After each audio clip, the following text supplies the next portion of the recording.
Welcome back, everybody. So, first things first is that we are going to revisit the Trans-Saharan trade just as a review of what we went over last time. So, what we're really looking at are the causes and effects of growth of the Trans-Saharan trade. And this is to explain how the expansion of empires influenced trade and communication over time. So, we're going to be focusing on the growth of this interregional trade that was encouraged by various innovations, technological innovations that made transportation easier, like the camel saddle and also caravans. We're also going to look at the improved transportation technologies and commercial practices that led to an increased volume of trade and expanded the geographical range of these trade routes. So basically, how they were able to trade in a freaking desert. So, one of the first things that we're going to look at is the expansion of empires, including Mali and West Africa, and how it was facilitated by this Afro-Eurasian trade and communication as new people were drawn into the area. And you can see that it's heavily influenced by a lot of these great buildings by people that they traded with into Europe. So this is, examples of camel caravans in trans-Saharan trade. You can see here with the development of camel saddles that you could strap things to and also comfortably ride on for long distances. I encourage you all to revisit these videos, right?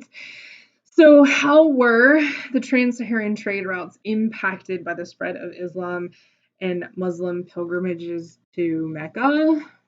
Well, if you were, so here's Mecca, right? So if you were in West Africa, then you use these trade routes to be able to go into Mecca because these were already established roads that made it really easy to get to and fro. And along these trade routes in particular, you had cities or towns where you could get water and stop and take a break because it's important for you to realize that this is the Sahara Desert. If you didn't have these stops, it would be impossible for you to make it, even if you were on the backs of camel. Just impossible. So some of the maps, this one that you see here, so this is the Red Sea. Here you see Italy, right? Spain. So this is the continent of Africa. And in this map, one of the earlier versions of it, you can actually see camels in the actual camels. Oh, well, you can see them when that little thing goes away. You can actually see camels and camel caravans actually in the Sahara Desert making its way across. So because of these trade routes, Islam was able to spread into Spain and Persia, North Africa, and the Arabian Peninsula. And these were all done through conquests of the Islamic caliphates. And the spread into West Africa actually allowed Muslim merchants and Sufi missionaries into the area. These established trade routes, right? We've already looked at all of this.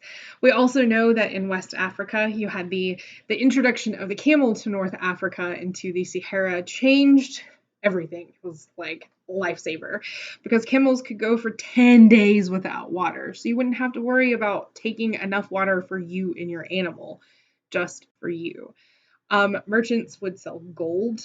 They also sold ivory, cola nuts, and these were in high demand in the Mediterranean basin. And in return, in the Sudan, they received horses and cloth and dates and manufactured goods, especially salt from the Sahara. And eventually, Islam would make its way there as well. So these are the items here that would be traded along this network. So you've got salt, ivory, slaves, and gold. Dun, dun, dun. So, we talked about this. Why do you think salt is so valuable? Well, it's because you needed it to preserve the meat. So, this is what a salt mine in Africa actually looks like. Pretty stinking insane, if you ask me.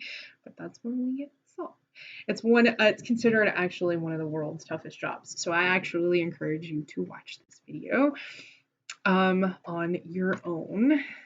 And then lastly, you see the Bantu migration. So Bantu is used as a general label for the 300 to 600 different ethnic groups in Africa who speak the Bantu languages. You saw a great example of this in the last presentation with Noah Trevor.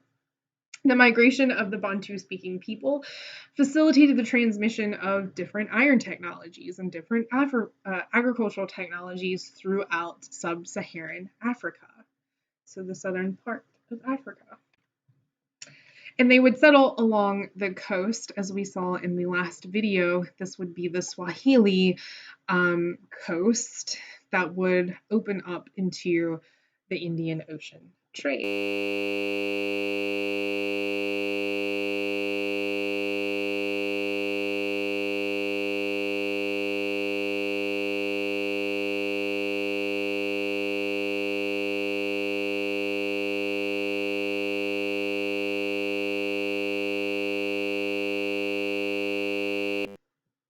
And that's it.